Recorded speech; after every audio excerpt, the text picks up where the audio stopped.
Welcome, Pewter Report readers, viewers, and listeners to a brand new edition of the Pewter Report podcast, energized by Celsius, the official energy drink of PewterReport.com. It is a Monday edition of the show, and we are starting it off with a bang. Hope everybody had a great weekend as we are joined by special guest, Bucs cornerback Zyon McCollum. We're going to get to Zyon momentarily, but first, let's talk more about our good friends over at Celsius, the official energy drink of PewterReport.com.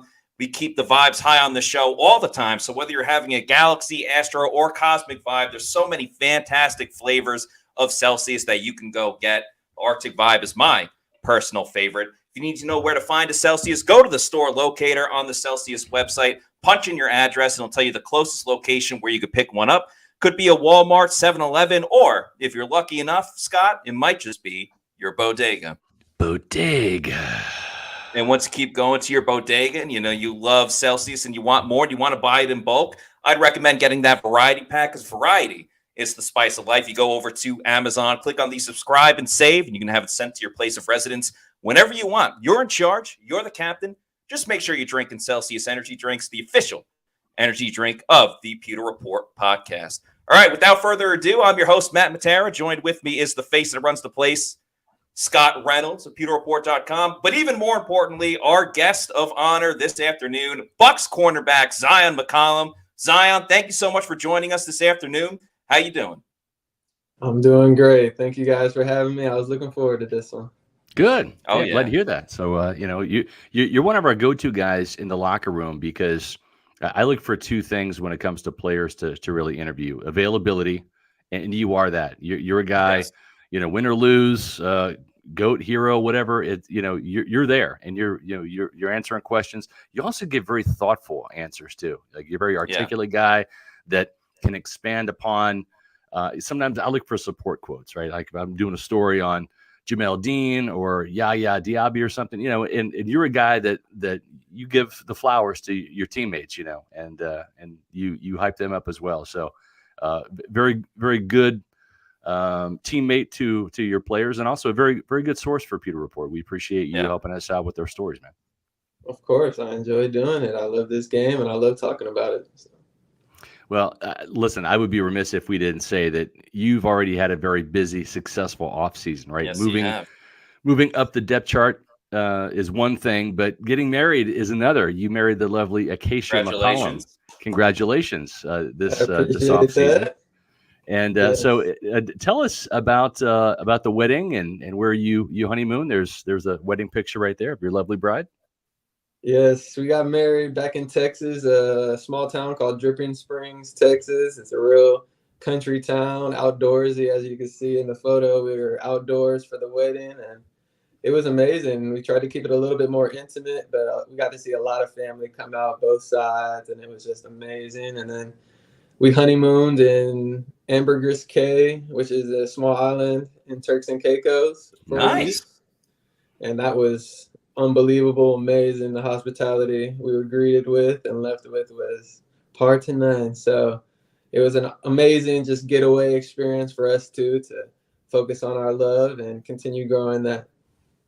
Yeah, that's fantastic. That's cool. Fantastic, man. Very happy for you. It's so funny you brought up the area you went for your honeymoon in Turks and Caicos, because I was just talking with my family about like the next trip we want to go on, and Turks and Caicos has been thrown around. So yes. I'm glad you have good reviews on it. Obviously, that's a big moment for you this offseason. You had a big 2023 as well. Started a number of games, kind of moving all over the place, coming in for Jamel, coming in for Carlton. So I'm just curious, with kind of the spot starts and getting even more playing time. You obviously did play as a rookie, but you got even more experience last season. What did you learn about yourself as a player with the Bucs last year? Yeah, I learned a lot. Especially how quickly a season goes and how much you have to be ready for almost anything, really. Last year I didn't know where I was going to play at. Right corner spot, left corner spot, nickel spot. So being able to go into every game knowing that I have to be ready for anything, because in this league, anything can happen. Everything's good, and then all it takes is one play and everything changes. And so the readiness for sure is something that I took in the most to heart, and just going into each and every week with a fresh blank mindset and just being ready for anything that could come my way.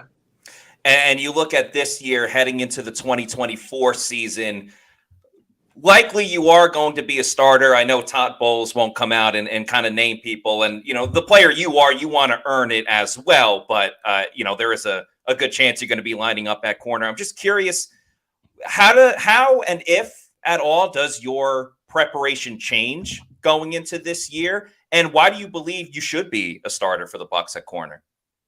Yeah, it changes 100% tenfold just because now I can focus solely on one spot, on that left corner spot. And the type of player I am, I watch a ton of film. So I'm always looking for nuances and little things that offenses are showing that can help me anticipate where I need to be at the end of the snap. And so being able to focus only on the left side, it takes out, hours and hours that I was having to focus on the slot or the right side or the safety spot. So it'll definitely help me be able to dial in even more. And, I just bring so much to the Bucs. My favorite thing to do is play man-to-man. And Bowles loves long corners that can play man-to-man and that can press. And to me, that's my bread and butter. If we could just line up in man-to-man every snap, I would be. But he doesn't do it enough, though, does he, Zyon? he likes to throw things out there. He likes to switch it up. He doesn't want to give these quarterbacks the same look over and over again. Yeah. So you have to be able to be versatile.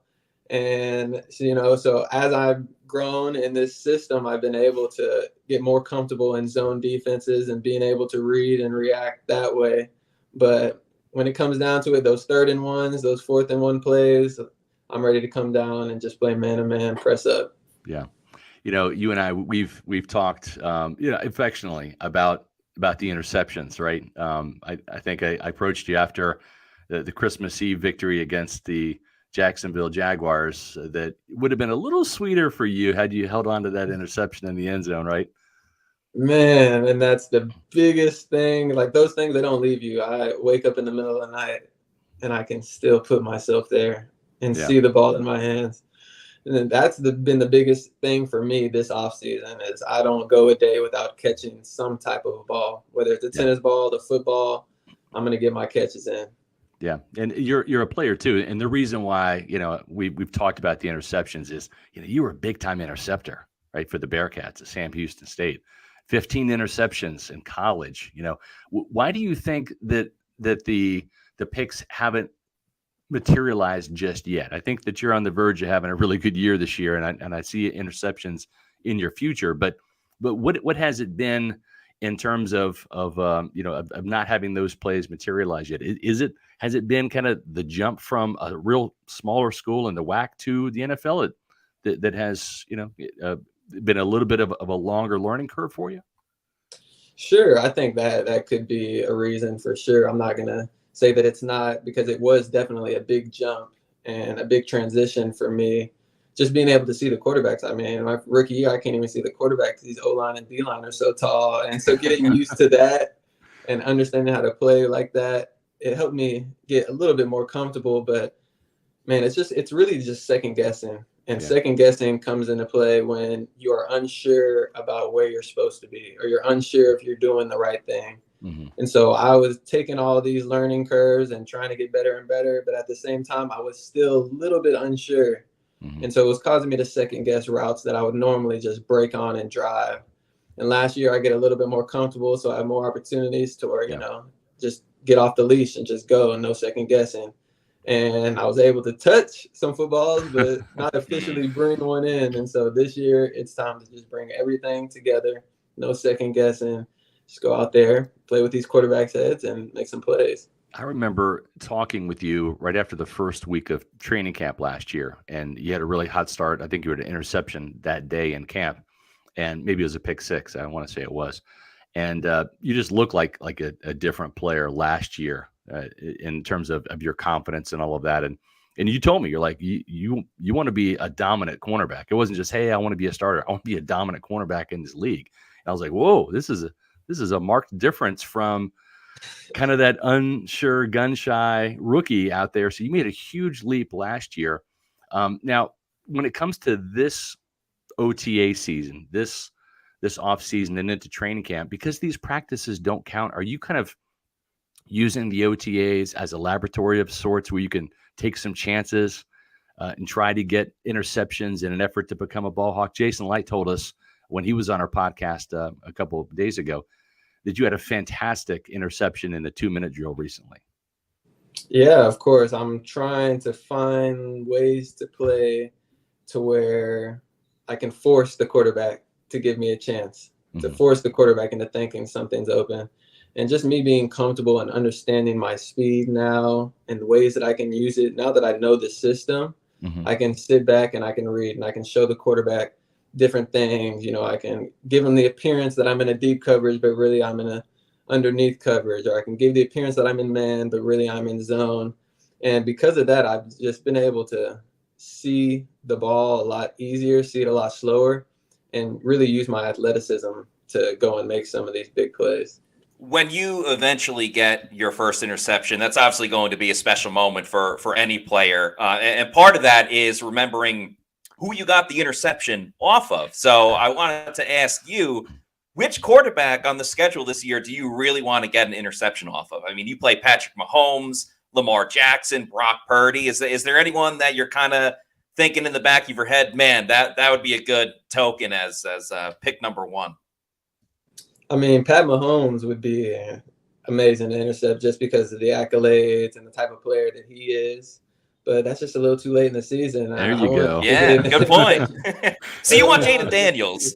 Right. You want Jaden Daniels. Exactly. Yeah, that's the right answer. The NFL. Yeah. We can welcome him to the NFL for sure. Yeah, no doubt about it. What are the goals for the defense this year? And I'm sure getting more interceptions has been talked about, right? That's one of them. And kind of a second part to that, after you tell me what the basic goals are for the defense, who has the most interceptions so far in the OTAs? So far, I do. Actually. Oh, there you go. How many do you have? I have 2. Okay. So we're gonna try to get that third one tomorrow, but yeah, not just toot my own horn. These guys need to catch up. Who did you pick off? Baker twice. Oh, okay. Yeah, not Red bad. zone in 2 minutes. Yeah, not Red bad. Not bad at all. Yeah. Everybody's still smoothing their way into it, so yeah. I can take advantage. Yeah, Zion, I'm fascinated by your cornerbacks coach, Kevin Ross. He tends to be a little opinionated about the cornerback room. I know he had a direct message to Jamel Dean about catch the football, and he did the hand motion too. That's why I'm doing it. And then Jamel actually said last OTAs when we spoke to him, he said that Kevin Ross was texting him like 2 weeks after the season, you gotta start catching footballs. You gotta start catching football. So I'm just curious for you, what's been the message from Coach Ross to you this season heading into OTAs and obviously a training camp? Just to go make those big plays. You're comfortable, you're in the system, you know what's going on, you know how the NFL works. So now it's time to even take that next leap and start making these plays. And on our whiteboard in our meeting room, the biggest letters on that whiteboard is catch 50 balls a day, 50 balls a day. And he's on us every single day. Are we getting our 50 catches in? Are we getting our 50 catches in? And that's been a big emphasis for not only the cornerback room, but for the entire defense. Our very first meeting of the offseason, Coach Bowles gets all the defense in there. And we just start watching cut-ups of how we're going to disguise coverages and then how these disguises are going to set up a lot of our interceptions. And how we don't have to rely completely on our athleticism to make these big plays, but we can rely on our intelligence and our ability to work together to show the quarterback something so that we can go get interceptions that, we just set up off of just talking to each other. Let me just ask you this, because you guys in the secondary are a tight-knit group for sure. And at the same time, though, this is a business. And you saw that firsthand this offseason, right? When the Buccaneers traded away Carlton Davis. And, you benefited from that because you elevated up the depth chart. But was that a surprise? And what was your reaction to it when it happened? Yeah, it was a surprise at first. I mean, I wasn't expecting it, but I mean, I took it as, a compliment more than anything. It sucks to see Carlton go, as good of a person as he is and football player. And he helped me a lot my rookie year and helping me get my confidence and develop into a defensive back that can play in the NFL. So it's bittersweet seeing him go, but of course, being in my own shoes, I take it as a compliment. Right. The front office is trusting what they have, and so it really just motivates me even more to go out there and to be ready and to prepare to take that spot and hold on to that spot for a long time. And Carlton, he may not be on the Bucs anymore, but he's still in the NFL, so we'll see him week 2. He's not far away.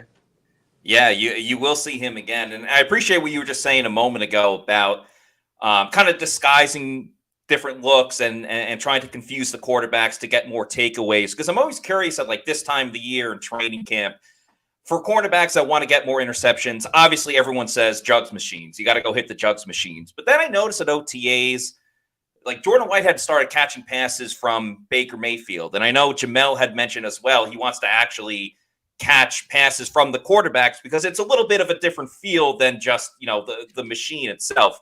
Is that something you kind of want to do a little bit more in practice now? Because it just gives a little bit of a different look and a little bit of a help trying to take the ball away versus just the machine throwing it to the same spot time after time.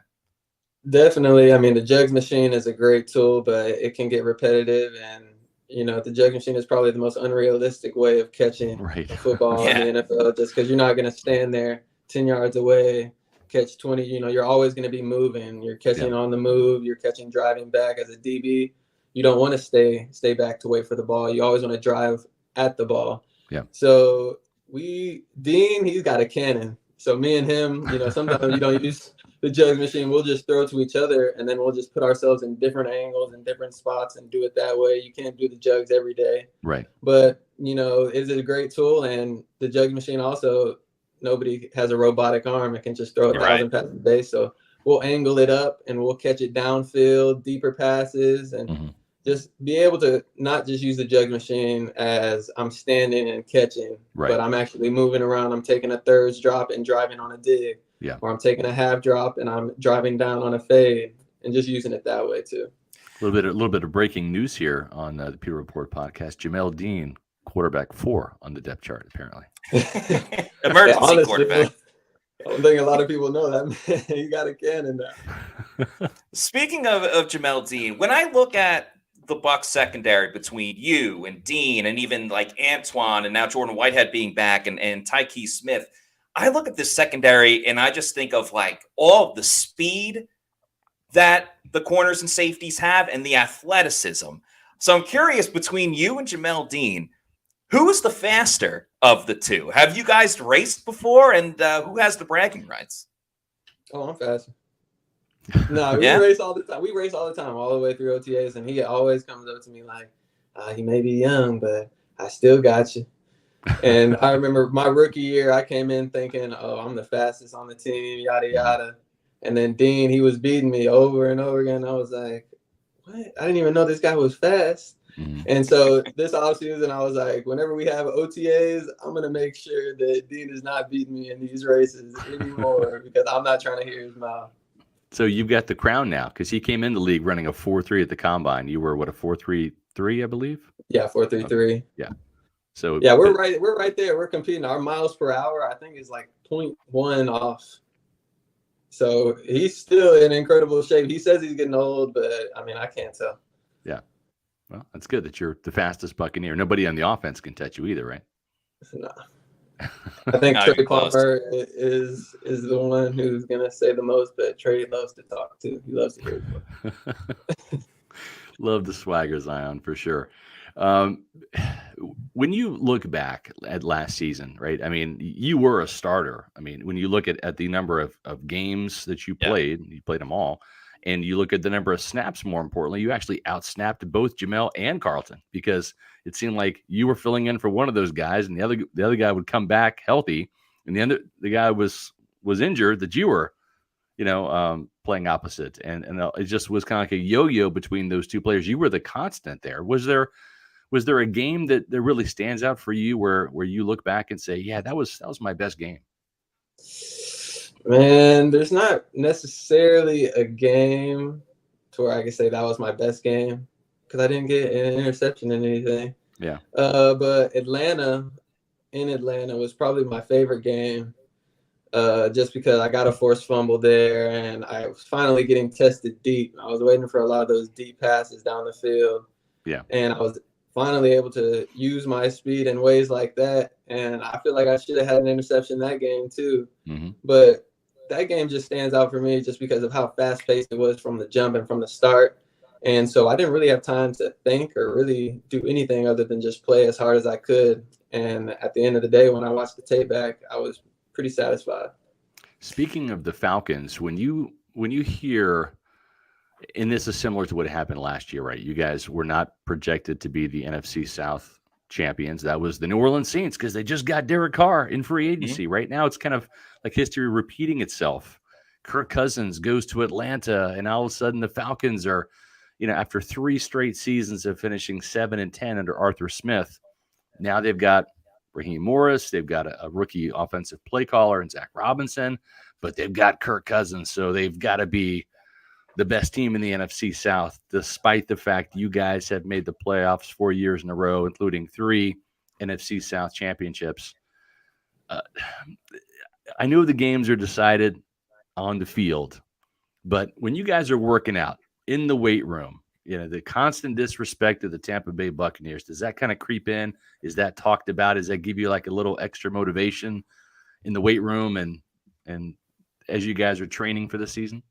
It for sure gives us extra motivation. I mean, me especially when I hear, because I watch some of their team meetings when they post online, because I want to hear what their head coach is telling these guys. And they're saying, we're going to outrun the South. We're going to be more conditioned. We're going to be faster. We're just going to be in better shape, and that's how we're going to win. And so when I hear things like that, I mean, it makes me mad because you disrespecting me and everything that I'm putting in the offseason and this entire team. And we love having that chip on our shoulder. I feel like we're the last team that you would want to have a chip on their shoulder because we work so well in that underdog mentality. And when other people in the media disrespects us, I mean, we bottle it up and we save it for later because we just use that as motivation through the entire year. Right. That's what I was going to say real quick, Matt. Who gets pissed off the most? Like, who's the guy that will hold up the phone and the social media tweet or whatever, the video, and say, they're at this again? Like, who's the fire starter in there that feels the most disrespect? Our coaches take a lot of disrespect. Really? And, they're firing us up and talking about, you hear all that, yada, yada, yada. Baker, he's the type of guy to where you talk to him, he's loading it up, and then he'll just punch you in the mouth when you least expect it. And when your quarterback is the guy who's hyping everybody up and really, taking all this hate and just pushing it out in hard work, I mean, it just fuels the locker room in a different type of a way. Right. That's kind of what I wanted to ask is, one, haven't people learned their lesson about last season when everyone counted the Bucs out and then you got to the division? It's like now all of a sudden it's the same situation, different team, but okay, now they get the big quarterback or big contract, I should say, with the quarterback. Now all of a sudden everyone's doubting the Bucs again. That doesn't make sense to me. But really what I wanted to ask is, it feels like it's a part of the whole Bucs DNA now about just proving people wrong. I mean, we saw the video of Jason Light essentially in a respectful way laughing in the face of the reporter that said, you predicted we were going to win 3 or 4 games last season. Baker has been counted out, whether it didn't work with the Browns or even going back to being a walk-on on Oklahoma. I think Levante David's another great example of a guy that just is an all-world talent. You see it every single day, and yet doesn't always get held in the same regard as some of the other great linebackers in this league. I mean, it's got to be in the DNA of your team now, especially the way that you guys were able to rally around each other last season where, you did go on a bit of a losing streak, but everybody got through it, and then you did what you did, making that great playoff run. 100%. It starts with Jason. He does an incredible job getting the right guys in the locker room and the right mentality of everybody. I mean, anybody that's been pushed, they bend, but they never break on this team. And that mentality we carry with us every single place that we go, on the practice field and everything.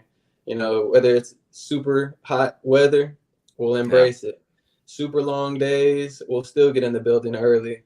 And I think that's just the culture that they've done a really good job of cementing around here. And you have the players like Mike Evans and Levante David who have been here through the worst of times. and have stayed steady. And now then they've also seen the best of times. Mm-hmm. So having guys with that type of experience also helps a lot when they do it every single day.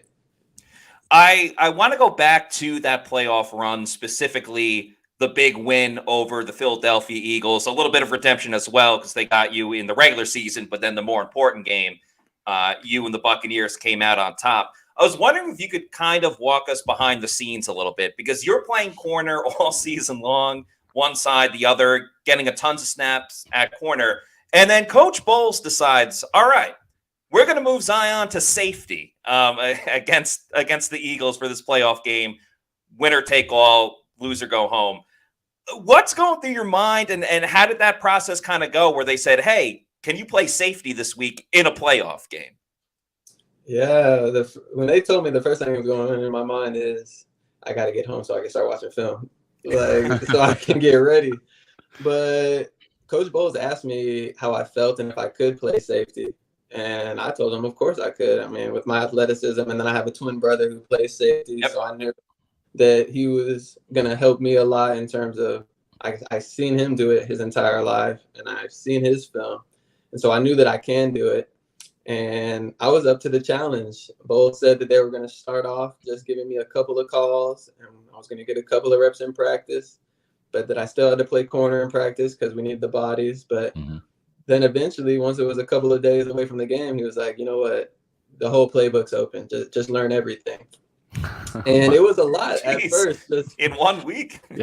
Mentally, and luckily, I had a good understanding of the calls as a corner. So I kind of had a feeling for what the safeties were doing.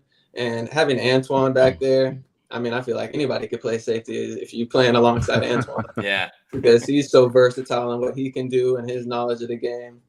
And so I just took it 1 minute, 1 hour at a time. And when the day had come and it was time to play the Eagles and I was going to be playing safety, I mean, at that point, everything was already written. It's not like I can go back and study more or trust myself more. I just had to just go out there and just play as hard as I could. And I knew that because the coaches put me in that position and they trusted me, that no matter what the result was going to be, I mean, I was ready for it.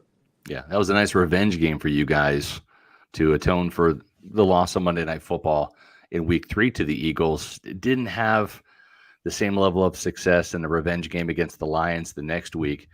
So you've got these teams on the schedule again because you are the NFC South champions. You're playing the 49ers again. You're playing the Lions again. 49ers come to Tampa this time. You'll go back up to Detroit in Week 2 to see Carlton Davis and the Lions again. But why have the Buccaneers struggled against the 49ers and the Lions? Because you look at those two teams, right now they're the class of the NFC, right? They are the two teams in the championship game. What is it going to take for you guys to beat those teams, and why have they gotten the better of you so far? Yeah, I mean, the 49ers and the Lions specifically, we haven't done a good enough job of stopping the big play. You know, we can fit things right. We can get a 3-and-out here. We can force them to punt here. But it's the deep pass or one misfitted run that breaks for a 30 to 40-yard gain. And those big plays, they hurt you, especially when you're playing against really, really good defenses. You know, these games can end up, 3-point, 6-point, 7-point games. Yeah. And so it comes down to the smallest of details. And especially with the 49ers, speaking defensively, we haven't done a good enough job at stopping the big play. And so going into this year, that's really the main focus, is eliminating the big play and forcing everybody to play all 3 downs. You've talked a lot on this show this afternoon about watching film, preparation, being ready to go. In your preparation for offenses like the 49ers, like the Lions, how different is it watching film on them versus some other opponents that you play or that you have played throughout your career? Because it just seems like what they're doing is just so different compared to some other offenses around the league. Yeah, the Lions, they throw a lot of concepts, a lot of pass concepts, and it seems like their game plans are very team specific. So they'll move their receivers around to defeat what defenses they're going to be playing. They don't have the most stubborn offense to where, we're going to live and die doing what we do, and not changing. They're really flexible at noticing change, at noticing matchups that they like, and playing the game within the game. And the 49ers, they just have personnel nightmares for defenses. You know, they can run 12 personnel, 11 personnel, 21 personnel, and make it all look the same because Juszczyk can play tight end, he can play fullback. George Kittle can line up and actually run routes as a receiver. Deebo Samuel can play running back. And so you have all these different guys that can play in so much different spots. They can line up in all types of formations, and you really have no idea what plays to expect. Jared Goff has been so hard for you guys to solve. I don't think you've solved him yet. Gotten to him a little bit, but if you look, he's completed about 70% of his passes in those 2 games last year. Almost identical numbers, 2 touchdowns, no interceptions, and has thrown for, I think if you average the 2 games together, 300 yards. I mean, he's just kind of had his way. What have you guys figured out this offseason? I think it's beneficial that you'll have him in week 2 because that's one of the opponents that you can get a sneak peek, right? 49ers, that's so far into the season. Who knows going to be healthy by then? But you can look at the Commanders, you can look at the Lions, especially with the familiarity of playing the Lions the last 2 years. And what have you guys been able to kind of ascertain in terms of getting Jared Goff's number and beating him? Exactly. Jared Goff, he's just one of those quarterbacks that is live and die on efficiency. He's not looking to make the home run every single play. He's very comfortable with just checking it down. And the OC knows this. They know his personnel, so they're going to give him the type of reads to where if it's not deep, I can just check it down. So as a defense and our underneath coverage, you know, we've just been putting a lot of emphasis and a lot of focus on hugging up these receivers. You know, if you're in zone and you have eyes at the quarterback, read the quarterback, and then eventually you're going to have to zone eventually is going to have to turn into some type of a man. Yeah. And so being able to hug these underneath, you take away the check down from him, then that's when a lot of these sacks come into play. But the reason he's not sacked very often is because those check downs are always easy access. Do you study any other corners, like either current day or, you know, in the history of the NFL when you're watching film too? Or are you just kind of watching like your team, your players, and obviously yourself? Yeah, currently I just love to watch our defense and watch our scheme and understand how teams and how offenses are attacking us and where's the weak spots in our defense. But if I want to take it back to just corner philosophy, Darrelle Revis is my favorite corner to watch. And so I love watching him. I can never watch his tape enough. Like I've seen some of his one-on-one tapes hundreds of times just because, I mean, he's one of the best to do it, especially that man-to-man, big body type of corner. He was my favorite cornerback growing up. Granted, I grew up in New York, so I watched a lot of Revis in the chat stuff, but I love Darrelle Revis. The instincts of Revis, I think, is what made him, you know, better than, you know, some of the greats out there. But we got the super chat from Lucas Batiste. Thank you, Lucas, for the $4.99 super chat, who says, can you ask Zyon who was his favorite NFL player when he was growing up? Ooh, my favorite. Okay, so growing up, my favorite team was the Eagles. Oh, wow. Because I had a family full of Cowboys fans, and me and my brother just loved contrarian. Right. Oh, yeah.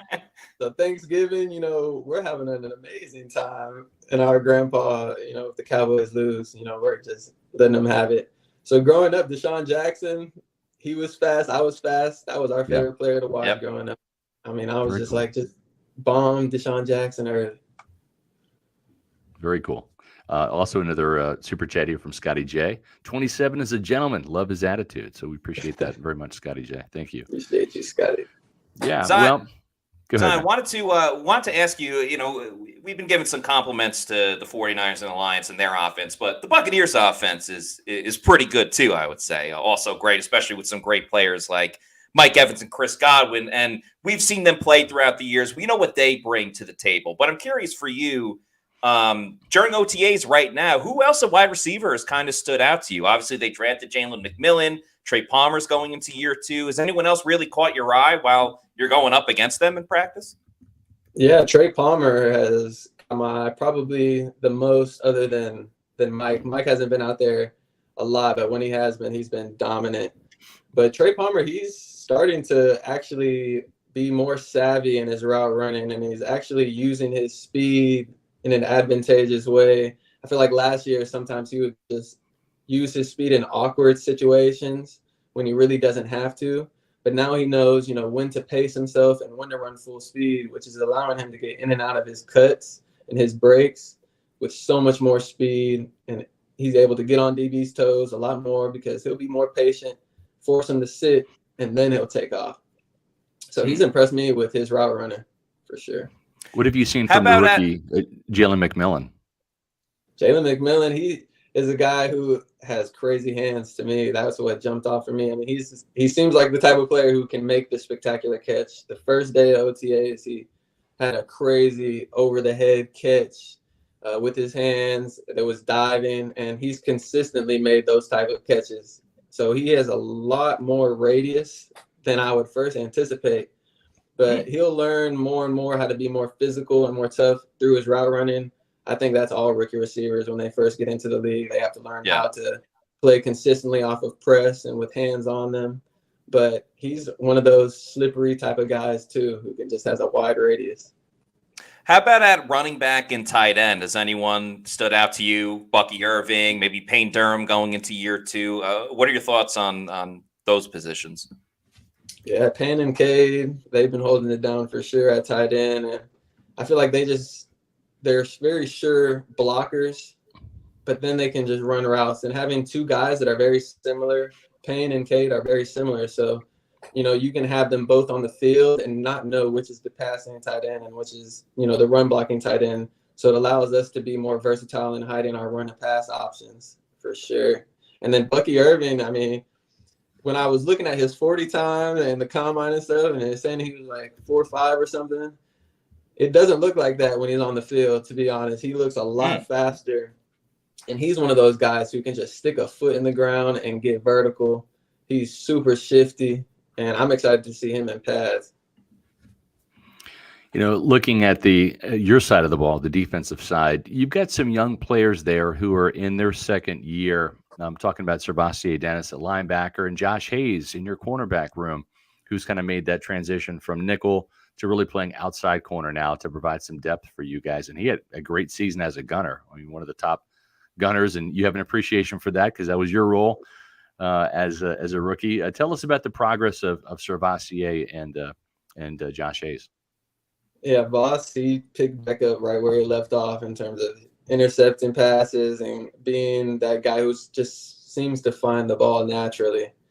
And he's definitely going to take even more steps throughout OTAs because a guy like Levante, who's a vet, who really doesn't need to be out there, running around too much, gives Voss an opportunity to get a lot of these reps versus the ones and to stay in there. And it's looking like he's just getting more and more comfortable with everything.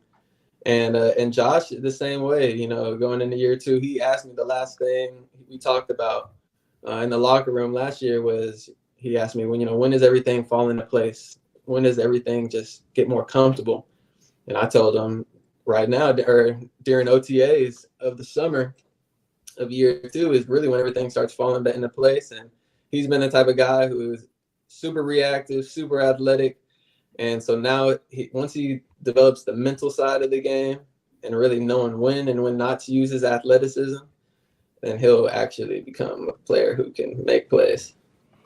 And you've got some rookies on that side of the ball too, on the defense that have generated some buzz. Tyke Smith, the new defensive back from Georgia, who's kind of playing some nickel and safety, and also Kalen DeLoach, who, because you guys didn't draft an inside linebacker this year, the Florida State guy, he might stick if he can pick up this defense and make some plays on special teams. Tell us about Kalen DeLoach and Tyke Smith, what you've seen from those rookies on defense so far. Yeah, Kalen, he's learning the defense. Playing linebacker in our defense is definitely a big learning curve because of all the gap schemes and then having to blitz and drop. But he seems like one of those natural guys, too, who can just read a quarterback really, really well. A quarterback can be staring to one side, and he'll, weave that way, but he won't fully commit because he understands that the quarterback is going to snap back. And a lot of these NFL quarterbacks try to play with your eyes. And so he seems to be already have a little bit of instincts as if he's been here before. And Tyke, he's going to be, to me, we're going to be a really, really good player. I mean, his patience, I don't think I've ever seen patience like his at any level that I've played at. And so he's a fun person to be with as he continues to learn. the scheme, I think he's going to be even better in pass. Looking at this whole defense as we get closer to training camp, I think one of the fun things about training camp is the competition at some positions. An outside linebacker might be the fiercest of the competition between Yaya, Joe Tryon-Shoyinka, Anthony Nelson, Marquise Watts last year, made an impact, especially in that Tennessee game. You signed Randy Gregory, you draft Chris Braswell. Is that the fiercest competition on the defense going into this year? It's got to be. And the funny thing is all those guys, they love each other so much. They're really, really tight and they're really, really close. So they hype each other up like none other. Before, when one of them makes a mistake, the players are yelling it out before the coach even does. So you can just feel the type of family situation they have in the outside linebackers room that is honestly making them all blossom and grow. But there's fierce competition, and if there's one position you want to be deep at, it's outside linebacker because you can rotate guys in and keep everybody fresh. And so that's definitely a position that's going to be fun. And as a corner, I love my outside linebackers because they're pressuring the quarterback. Yep. That's right. Agreed. I think to keep it with the secondary, another great competition is at nickel with Tyke Smith. Obviously, Christian Izien started there last year, and Tavier Thomas with the signing of him. That's another really good battle heading into training camp. Yeah, that's a deep spot, and it's a spot that you love to have. You love to have competition at every side. And Izzy did such a great job for us last year coming in at nickel as an undrafted guy. You wouldn't even tell that he was undrafted, just the way that he carries himself and the way that he's able to pick up these game plans so quickly and just go out there and make plays. But Tyke is really, really solid, and he's playing really, really good as well during OTAs. And it's going to be fun to see those two guys go at it. Tavier, my brother actually played with Tavier his rookie year in Houston. And so I kind of knew Tavier going into it. And he's the type of guy where when he has pads on, you can just tell he's a full steam ahead, and he's hard to stop when he gets going. And that nickel spot is really kind of like a hybrid corner, safety, linebacker in a way. And so all three of those guys, I think their body type just fits perfectly, especially with what we're trying to get done. We've heard that Vita Vea has lost some weight and looks really good. You agree with that, obviously. I think he could go compete in the Olympics this summer. Wow. No, he looks good. Pretty good. How much weight do you think he's lost? I mean, he was listed at 347 on the roster. We know that the roster is not always accurate. I think some years he's probably closer to 360, maybe 370. But how much weight do you think he's lost? I don't know exactly. He's definitely closer to 300 than he is 350. I remember last year he had the big old belly. Yeah. And this year it's like, hold on, he might actually have, some abs underneath all that belly. But he doesn't have the big old belly like he used to. And so I think that's just great. Him being able to stay on the field for longer periods of time because of that in shapeness. Yeah. And he looked good. I saw him this morning, and I was like, I had to do a double take. Yeah, maybe he'll be out there tomorrow. We have not seen him yet at OTA, so, but he'll be there when we're there, either tomorrow or during the mandatory minicamp. So, exactly. So that's great to hear. And Jason Light was telling us how after that Lions game, after the loss in the divisional playoffs, Vita went up to Jason Light and said, this isn't going to happen again. I'm going to come back in the best shape of my life, and and I'm going to be better, and I'm going to do my part to help this team advance. So that's some leadership right there. That's why he's got a C on the chest, right? Oh, exactly. He's the type of guy who is a leader for everybody, especially the defense. And he knew my name before I even knew his name coming in my rookie year. Like, he's the type of guy to where he's quieter. But then when he's loud, he's always saying stuff that you respect, and everybody listens to him. Get a super chat here, Matt. Yeah, thanks to Joel Elrican for this $5 super chat, who says, keep balling, Zyon. You were my favorite pick of your class. Since your first press conference, I had a feeling you would get to this point. Go Bucs. I appreciate you, Joel. Hey, I'm just trying to get better and better every single day. That's it. We got a question here from Christopher Oxentine, who's a regular here on the Pewter Report podcast. Does Zyon want to wear the throwbacks again this year? I know that it was a big deal last year when the throwbacks came back after being put up on the shelf by the NFL rules that said that there can only be one helmet. And of course, you guys have a pewter helmet, and the throwback has a white helmet. And so when the league changed that rule, finally opened up the throwbacks as a possibility again. And there you are, Zyon, and the creamsicle orange and white. What are your thoughts on the creamsicles? Oh yeah, Christopher, inject these jerseys into my veins. I love the creamsicle. I think they're the best alternate jersey in the league. I grew up as an Eagles fan, so those Kelly Greens, I love them too. But the creamsicle, you just don't see uniforms like that anymore. And then the white helmet, I love it. I want to wear these jerseys more than just once a year. I wish we could. What do you think of the pewter jerseys, the all pewter? The pewter is good. I mean, that's different. You don't see a lot of dark gray in the NFL. I think the Bucs uniforms are so unique. Yeah. The red and the pewter, they go so well together, and it's a lot of fun putting a uniform on when you know you look good out there. Look good, play good, feel good. Yep. And the Bucs, they did a good job. Aside from that one year, what year did they have the alarm clock numbers? The alarm clock. Yeah. I despise those jerseys, and I hate it too. Like when Brady, before you were on the Bucs, like when Brady first got to Tampa Bay, there would be photoshops of him in the alarm clock jerseys, and I'm like, he's not wearing those jerseys. Or even like Mike's been on the team for so long that he's made a lot of great plays in the current uniforms, but also he did a lot of great stuff in the alarm clock. And I don't hate it, but like when they show a throwback or Mike Evans highlights and it's like, bam, first couple of seasons with the alarm clock. I'm like, can we fast forward to the modern day jersey? Because it just looks so much better. Yeah. And I'm not trying to like bring this jersey back. The Buccaneers gave me this jersey for my 20th year covering the team 9 years ago. So I'm waiting for next year. I'm going to be getting a 30 to replace the 20 with. It'll be my 30. They say you gotta, in history, you learn your history so that you don't repeat it. That's right. So maybe just keep that up there so that we don't go back to it. There you go. Yeah, it could be. It could be what not to do. Like, yeah, exactly. Well, you've had a great offseason. I think this team is kind of chomping at the bit. When the schedule came out, were there any particular games? I know what the first thing you guys do, you look for the bye week, right? You want to see when that bye week is. And but were there any games that really stood out to you in terms of when they are? Who you were going to play at the end of the season, but now that it's all kind of been determined, you open up against the Commanders. You have 3 games at home out of the first 4. And those are going to be hot games, too. I think you guys have to use the heat to your advantage, right?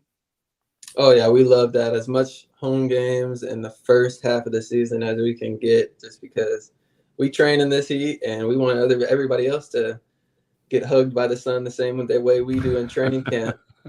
The Detroit Lions game in week 2 is definitely one that I circled just because of what happened last year. Yeah. And the fact that it's so early, we're able to get that taste out of our mouths quickly. And so that's motivation to be ready and to be in season form early on. We can't wait. And then the Eagles, of course, because my twin brother plays for them. Yep. So it'll be good to see him again. Also, Devin White now with the Eagles. Yeah, exactly. Yeah, what are your thoughts on that? I think that's pretty cool. The fact that he left and he went with my twin brother. He told me the first day that he walked by Devin, that Devin looked at him and then kind of did a double take. They let go of you too, Zyon? Like, no, I'm not Zyon. I'm Tristan. So that was pretty fantastic. Funny. But apparently he's, doing his thing up there, being the type of player that he is. Yeah. I was going to say real quick, the bye week being after the 49ers game, that's a pretty well-positioned bye week. It's not week 4 like it was last year where you guys had 13 weeks of straight football to kind of run the table. Exactly. That week 11 bye is perfect. And especially having San Francisco before the bye and then the Kansas City before that, it gives us a lot of motivation. You don't want to go into your bye week in a bad mood. So It's even more motivation to focus up and to give it your complete all because you are going to get that week of time off. And then I was also surprised to see our first primetime game in Atlanta on Thursday. So that was a cool way to start off the divisional matchups, especially versus Atlanta, who's the team that has the most buzz, so to speak, in our division right now. Yeah, I want to ask you about that. You play the Falcons pretty early in the season, not just obviously that Thursday night game. That's on October 3rd. You play Atlanta again in October, just a couple of weeks later. I thought that was quite interesting. And then also, you mentioned playing Kansas City and San Francisco before the bye. It's a little bit of a gauntlet. Obviously, you guys are a great team and can match up against anybody. But I mean, Baltimore, Atlanta, Kansas City, and San Francisco going into the bye. That's a pretty hefty lineup before the bye. It is. It definitely is. And that's just even more motivation in terms of we have to be ready in the beginning of the season. You cannot wait. They say that, you get to the playoffs in November and everything. November. Yeah, you're right. Yeah, you're good. Yeah. We have to be ready in August because a lot of these big games, and in order to get a lot of the respect that everybody covets, it's winning the division, but then it's also finding ways to beat the top talent in the AFC and in the NFC that is out of our division. And having the Ravens, the Chiefs, and the 49ers, Falcons, all within a 4-game span, I mean, you have to be able to go 3-1 and stretches like that in order to prove to yourselves that you can be successful in the playoffs. Yeah, we kind of started this conversation about, the NFL is a business. We saw that with Carlton Davis. Who knows what happens to this team if you guys lose that Week 18 game at Carolina, right? And if you were to finish 8-9, again, no division title this time. I mean, there could have been significant changes, right? But the great thing about football is you only got 17 games, right? Each one counts big time. You won that game, and you were able to complete the turnaround from 4-7 to 9-8, claiming that championship again, getting some momentum, beating the Eagles, and then advancing. Todd Bowles is safe, bringing everybody back to build on that momentum at the end of the year. I don't think Todd Bowles got enough credit for being that steadying influence. And I know, being a longtime guy that's covered the Buccaneers, Tony Dungy is revered in this town because he really kind of was the guy to turn around the team from being the Yuccaneers to the Buccaneers with the help of Sapp and Brooks and Lynch and Barber and all those guys, of course, and Allstott. But having said that, as a fan, sometimes I think they get like a little upset seeing the crossed arms, the stoic kind of personality of Dungy, and now that's kind of repeating itself with Todd Bowles. He's not the most fiery guy. He's not John Gruden. He's not Bruce Arians. In terms of that fire and brimstone, which is kind of maybe more exciting when he's on TV for the fans to digest. But there's something cool and smooth about Todd Bowles that I think fans don't really appreciate. And you've got a really good relationship with him. He's been in your corner since day one.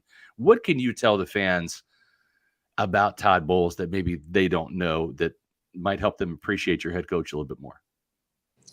Well, for one, he's a defensive genius. So we all know that. But in terms of just the way that he carries himself, when your team is struggling and you're not winning games, the one thing that you don't want is panic. And Coach Bowles, I've never seen him panic. I don't know if he even can panic, if that's even possible. He goes into the team meeting with a fiery look in his eyes, and he says, look, we're all grown men in here, and we're all fighting for a job, and it's all bigger than football. But right now, we have to be where our feet are. We have to handle our business and go get the job done. Nobody's coming to save us. And he has a way with his words to where he makes complicated things very, very simple. And he can make things and motivate you in ways that you really have never been motivated before. And everybody trusts him tenfold because of everything that he does. He's always the first one in the building. He's the last one to leave. He just had knee surgery, and he's walking on his knee like the day after he had surgery. Yeah. I mean, he's just that type of fiery-willed person. And so I'll run through a brick wall for him. If he tells me that the bricks are soft as marshmallows, I trust his word for it because he demands that type of respect, especially when you're with him in person. And him being our defensive coordinator and being a defensive guy, of course, I meet with him one-on-one so much, and he comes with the defense and meets with us so much, and he demands excellence. There's no drop-off, and whether you're a rookie, a second-year player, a transfer, he doesn't really care. His standard is always high, and to have a head coach that is that intense and fierce and his standard is that high kind of just lights a fire under everybody's butt. Like, you got to be on top of your stuff at all times. We know it's OTAs, but that doesn't mean that, you need to show up one day and not the next day. If you're going to be here and get better. We got another super chat here before we let you go, Zyon. We really appreciate your time. Thanks for coming on today. Josh Ortiz, $4.99 super chat. Question for Zyon. Any games you're especially looking forward to the year? Congrats on the wedding, my guy. We kind of talked about that a little bit. Is there one game, though, if you had to you've already circled that Lions game, but is there one game that you just can't wait to play? Yeah, of course. I'd say the 49ers game. Really, honestly, I'm tired of San Francisco beating us. Since I've gotten in the league, we have not beat them yet. It's our third year in a row playing them. We've been away the first two, and we finally get them at home. But I don't know. There's something in me. I'm just sick and tired of losing to the 49ers. Mm-hmm. And I know all the coaching staff. I know if there's one person that it's Coach Bowles. I'm sure he's already game planned them, and that's months in advance. Yeah. So I'd say the 49ers is the team that I'm really going to be trying to go after for sure this year. That's a good team because they were in the Super Bowl representing the NFC last year, for sure. Zyon, like Scott said, we really appreciate your time. So I only got a couple of quick ones for you. We talked about Vita Vea and his captainship and leadership. Another captain of this team and a leader is Antoine Winfield Jr. How happy are you for him about getting that new contract, that new big deal? And have you lobbied for him to kind of take you guys out to dinner somewhere or something like that in celebration of it? Oh, of course. I mean, that's money man now. Man got paid. No, in all seriousness, I'm super happy for him. And there's not a more deserving guy in that locker room. I mean, you want to talk about professional. I mean, just watch 31 and everything that he does. Practices like it's the Super Bowl. He's always smiling. He's always in a good mood. He's always happy because he is a pro, because he gets his work done, because he gets his job done. So him inside, he knows that, this is a fun game, and he's been successful since he got into the league as a corner, having Antoine back there playing safety for me. Just the amount of stress that is just alleviated because I know for a fact he's going to be in the right spot. He's going to be where he's supposed to be. And he's even going to be in places that you wouldn't even expect him to be at. He's going to make those special plays. And so, honestly, I'm excited to see, what special plays he's going to make for us. Right. What the like what the encore will be for Antoine. Yeah. And the last one for me, not as serious of a one. Just curious, in the locker room, who is the guy that has the aux cord that's playing the music? Who's in charge of the tunes in the Bucs locker room? Jose Ramirez and Yaya. Oh, all right. Okay. I got the speaker right next to their locker. And anytime they come in the locker room and there's no music playing and we got to go out there and practice, they're always like, what's going on? Where's the music? It's dead in here. So they're always trying to get the energy up. Yaya, he's an energy type of guy. He feels like everybody's down low. And he's going to come up and tap everybody. Hey, come on, wake up. We playing the NFL. We're blessed. And stuff like that. You got to love guys like that in the locker room. Yeah, got to have a music guy. Yeah. Zyon, last one for me. We kind of forgot to talk about another newcomer in the secondary, Bryce Hall from the Jets, who is joining the cornerback room. And, and he's going to provide some competition for you and Jamel Dean. And should there be injuries happen, that third cornerback role very well, right? I mean, it's a starter, right? When the injuries strike, and hopefully you guys stay healthy this year, but that player's got to be ready. So tell me what your initial thoughts are with Bryce Hall joining the team. Yeah, super good person, and he's the type of vet that knows and has a routine. So he's coming in the building. Nobody's gonna change him or necessarily push him to do something different because he has a routine that works for him, and it obviously works, and he is in there early and he's in there late. And so it's just getting him involved with the scheme because he comes from the Jets, and they have a good secondary and a great defense. And so now we're just trying to catch him up on the scheme and the schematic wise part of it, because he's smart and he's savvy and he's long, so he can play corner for our defense. Just make sure that he's under and up to date on the scheme. But the number one thing that stands out, I know Jordan Whitehead was with the Jets too. Yeah. Mm-hmm. Jordan and Bryce run to the ball, and Antoine, of course. They run to the ball like nothing I've ever seen before. Bryce, he will run 60 yards to get that tag off. And so you can definitely see that it's in their veins to get to the ball. And when you have guys, especially like a corner like Bryce, who's always going to find a way to run to the ball and be around the ball, you make plays off of tips and fumble recoveries and things like that. That's awesome. Well, we're going to look forward to seeing some of those fumble recoveries and tips and interceptions from you this year, Zyon McCollum. Yep. We're looking forward to watching year 3 for you, and first year as a starter, although you were a starter last year, really, in terms of your play count for sure. But really appreciate having you on the Pewter Report podcast. Thank you, Zyon. We'll see you out there at OTAs tomorrow. All right. I appreciate it. I'll see you guys. Yeah. Thanks.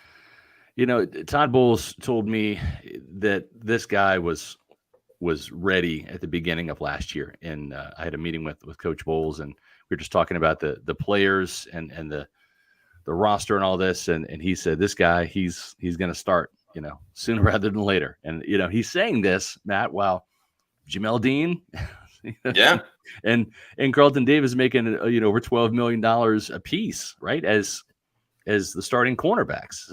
And little did we know, Bowles was a little bit of a Nostradamus there in terms of the fact that he was a starter, getting all those reps and played so well that this team moved on from Carlton Davis as a result. And I think Zyon's answer was really kind of appropriate and wise in his part. He looked at it as a compliment, right? That they want to start Zyon, and that's part of the reason why they made the move. Oh, 100%. I mean, if the Bucs didn't have their trust and faith in Zyon McCollum, maybe they don't make that move and trade Carlton Davis, and they kind of ride it out for one more season. But Zyon being able to start so many games last year and get all of those snaps, I mean, he proved it, and he's kind of earned the right to compete to be a starter this year. Again, I don't want to say he's a starter just yet, because Bryce Hall may factor into that for sure. But it just speaks to how much Zyon grew from year 1 to year 2, because he was not a sure thing going into last season, and this year, maybe not necessarily a sure thing, but a pretty damn good thing that the Bucs can feel good about for him as a starter. When you talk about trust, you have to have trust, right, in your medical professional. And I tell you what, I have got all the trust in the world in Christopher Lugo. He is my personal physician, and I'm just here to tell you, if you are tired of feeling like another number in the waiting room at Bay Area Modern Medical Center in Tampa, they believe that you deserve that personalized care that puts your health and well-being first. Meet Christopher Lugo, PA, with over 24 years of medical expertise. As a primary care provider, he's dedicated to your overall health, but that's not all. Christopher specializes in weight loss, anti-aging, hormone replacement therapy, including testosterone treatments. So men, listen up. Testosterone treatments can be affordable. I know, because I am under the care of Dr. Lugo for those affordable testosterone treatments. So don't let age slow you down. Reclaim your vitality. Get back to feeling great. Turn back the clock with a consultation at Bay Area Modern Medical Center today. So visit BAMMC.com to explore the range of testosterone and weight loss treatments. Same-day appointments are also available. That's why Christopher does concierge medicine. That means when you have an appointment at 10 o'clock, you get seen at 10. There are no waiting rooms, no rushing through appointments. Imagine a doctor who takes the time to go over your extensive lab results, discuss your diet and exercise plan, and provide personalized vitamin and supplement recommendations to optimize your health. So don't just take my word for it. Join the legions of men in the Tampa Bay area, and also women too, because my wife also is a patient of Dr. Lugo's. Make sure that you give Dr. Lugo a call at 1-844-789-2266. That's 844-789-2266. Or go to BAMMC.com. Get ready to experience healthcare that revolves around you. Well, Bucs fans, if you enjoyed today's episode with Zyon McCollum, the fun does not stop on the Pewter Report podcast because we have a great show coming up tomorrow. Bucs are at OTAs again. It's their third OTA that is available to the media. So we're going to be at the Bucs facility watching all of practice, and we're going to recap it all on Tuesday afternoon show. And if you like when we have guests like Zyon McCollum, we have another special guest coming up on Thursday's show on June 6th. Assistant General Manager Mike Greenberg, a great man from a great place from Long Island, New York. The Cap Guru, the Cap Wizard, joining us on Thursday's show. Going to be very exciting having him on, how he's navigated some of these contract negotiations and how they'll go through it even more, as the offseason goes on next year, and everything that he does with on a day-to-day basis. Will be a lot of fun to talk to Assistant GM Mike Greenberg. And obviously he's a big-time money guy for the Buccaneers. If you need help with assistance with your money or you want to allocate it the right way, we strongly recommend using our friends over at Immuni Financial. At Immuni Financial, we help you live in the now. Congratulations. We're so happy for you. Thank you. And even though the now may feel very different, you still need to plan for the future. How's retirement treating you? Oh, just fantastic. I know I say it all the time, but you really got to come up to Colorado. Let's do it. All right. Yeah. We can help you develop that plan to keep you on track so you can still prepare for tomorrow, today. Immuni Financial. Plan ahead, stay ahead. Managing your family's wealth means more to Immuni Financial than simply allocating your assets. It means legacy planning, brokerage and advisory services, retirement accounts, college savings accounts, and insurance services. With over 40 years of experience, let Immuni Financial help you plan ahead and stay ahead. Give Immuni Financial a call at 1-800-868-6864 or visit them on the web at immuni.com. Yeah, so check out our friends at Immuni Financial, and then check out all of our social media. Please like, subscribe, and follow if you're not already doing so. Our social media is at Pewter Report on X, Facebook, and Instagram, and our YouTube channel is Pewter Report TV. We do the podcast 4 times a week with various guests, tons of clips from practice and interviews and other think pieces and opinions. That's all on our YouTube channel, Pewter Report TV. So please like and subscribe and leave a comment on this video as we wrap up. So that's going to do it for us on today's show. For Zyon McCollum, great guest. For Scott Reynolds, I'm Matt Matera saying thanks everybody for watching, and we'll see you tomorrow at 4 p.m. Eastern for another edition of the Pewter Report podcast.